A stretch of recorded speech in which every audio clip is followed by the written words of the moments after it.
নমস্কার, আমি অমিত দাস, গঙ্গারামপুর, দক্ষিণ দিনাজপুর থেকে। গুড আফটারনুন সবাইকে। তো আমি যেটা বলতে চাই যে আমি প্রথমত আমার একটা ফ্রেন্ডের কথা মতো কেরিয়ার সলিউশনের এই গ্রুপটাতে আমি প্রথম অ্যাড হই মোটামুটি আজ থেকে 2-2.5 মাস আগে। তো আমি যখন অ্যাড হই তো তারপর থেকে আমি দেখতে পারি যে প্রায় দিন, হ্যাঁ, গ্রুপের যে অ্যাডমিন স্যার এবং ম্যাডামরা আছে তো তারা রেগুলার, ওরা প্রায় দিনই আমাদেরকে গ্রুপে দেখতাম যে কোনো না কোনো কাজের ভ্যাকেন্সি এটা ওটা পোস্ট করতো, আর আমি সেগুলো দেখতাম। কিন্তু সত্যি বলতে আমি প্রথমত সাহস পেতাম না, যে কারণ আজকালকার যুগে যে একটা জায়গা কাজের নাম করে অনেক জায়গায় অনেকে অনেকভাবে প্রতারিত হয়। তো সেখানে দাঁড়িয়ে একটা প্ল্যাটফর্মকে বিশ্বাস করা মানে অনেক, বুঝতে পারছো কতটা কঠিন। তো তারপরেও আমি অনেক দিনই এইভাবে শুধু অ্যাডগুলো দেখি কিন্তু কাউকে কিছু বলি না। তো তারপরে যখন আমি রেলের কাজ দেখি তো তখন আমার মনে হয় যে হ্যাঁ এটা করব, কিন্তু তারপরে আমি কিছু বলিনি। কিন্তু তারপরে যখন আমি দেখলাম যে আধার এনরোলমেন্টে যে সুপারভাইজার অপারেটরের কাজ আছে তো সেটা যখন পোস্ট করলো তো সেটা দেখে আমার মনে হলো যে হ্যাঁ কাজটা আমি করতে পারবো, এবং আমার খুব পছন্দ হলো কাজটা। তো তারপরে আমি একটু সাহস করে ভাবলাম যে দেখি একবার চেষ্টা করেই দেখি। তো আমি যে স্যার আছে সন্দীপ মাইতি স্যার, গ্রুপের অ্যাডমিন, আমি সেই স্যারের সঙ্গে যোগাযোগ করি এবং স্যারকে আমি বলি যে আমি কাজটা করতে আগ্রহ আছি। তো তখন আমাকে স্যার যেটা বলে যে যেহেতু আমার সার্টিফিকেট ছিল না, আমি আগে কোনো দিনও পরীক্ষা দিইনি এই বিষয়ের, তো স্যার আমাকে বললো যে এক্সাম দিতে হবে। তো তার জন্য স্যার আমাকে বললো যে ট্রেনিংয়ের কিছু ব্যাপার আছে, হ্যাঁ, কি এক্সামে আসবে না আসবে সেগুলোর কোনো ব্যাপার আছে। তো সেগুলোর জন্য খুব একটা সামান্য পরিমাণে আমাকে কিছু চার্জ দিতে হবে। তো আমি সেটা দিয়ে দিই এবং তারপরে একটা টেনশন মনের মধ্যে থাকে, যে যদিও সামান্য পরিমাণের টাকা তবুও একটা মনের মধ্যে টেনশন ছিল।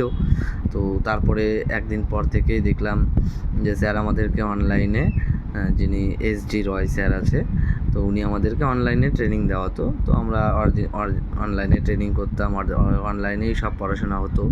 হ্যাঁ, তো একদিন আমাদেরকে আবার গ্রুপে অ্যাড হয়ে সেখানে মক টেস্টও হয় এবং স্যার আমাদেরকে বলে কোথায় থেকে কীভাবে কোন কোশ্চেনগুলো হয় সেই জিনিসগুলো আমাদেরকে পুরোভাবে ক্লিয়ার করে। আধার কাজটা কী, কেমন কাজ, কী হয়, সব বিষয়গুলো আমাদেরকে ক্লিয়ার করে।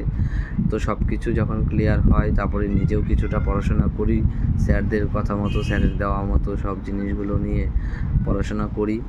এবং এই 31শে মার্চ আমার এক্সাম ডেট ছিল।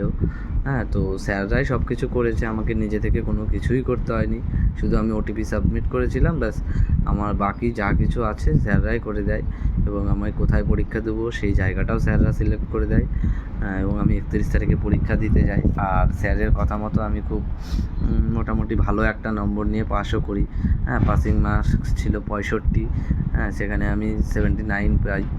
তো সঙ্গে সঙ্গে আমাকে সার্টিফিকেটও প্রোভাইড করে এবং আমি স্যারকে জানাই, সন্দীপ স্যারকে আমি কল করে জানাই যে স্যার পাস করেছি।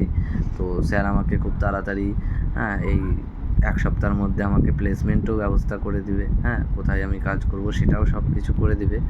তো আমার মনে হয় যে আমি অনেকটাই খুশি যে কেরিয়ার সলিউশনের এত সুন্দর একটা জায়গা, যেখান থেকে নিজের কেরিয়ারটাকে দাঁড় করানোর জন্য। তো আমার মনে হয় সবাই চোখ বন্ধ করে কেরিয়ার সলিউশনকে বিশ্বাস করতে পারো। এবং আমার মনে হয় যে কোনো কনসাল্ট, যে কোনো যদি কোনো বিষয়ে যদি কথা জানার থাকে তো গ্রুপের অ্যাডমিন ছাড়া অন্য কারোর সঙ্গে যোগাযোগ করো না। গ্রুপের অ্যাডমিন যে স্যার আছে, ম্যাডাম আছে, হ্যাঁ, তো স্যার ম্যাডামদের সঙ্গেই কথা বলো। আমার তো অনেকটাই ভালো লেগেছে আর আশা করি তোমাদেরও অনেক ভালো লাগবে। Thank you career solution, thank you Sandeep sir, thank you SD Roy sir. আমার সত্যিই খুব খুশি আমি। এবার যতটা তাড়াতাড়ি হয় কাজটা জয়েন করে দিবে বলেছে স্যার, তো জয়েন করা পর্যন্ত ওয়েট করছি। খুব হ্যাপি আমি। তো ব্যাস এইটুকুই বলার ছিল, সবাই ট্রাস্ট করতেই পারো কেরিয়ার সলিউশনকে, সত্যি বেস্ট একদম। Thank you.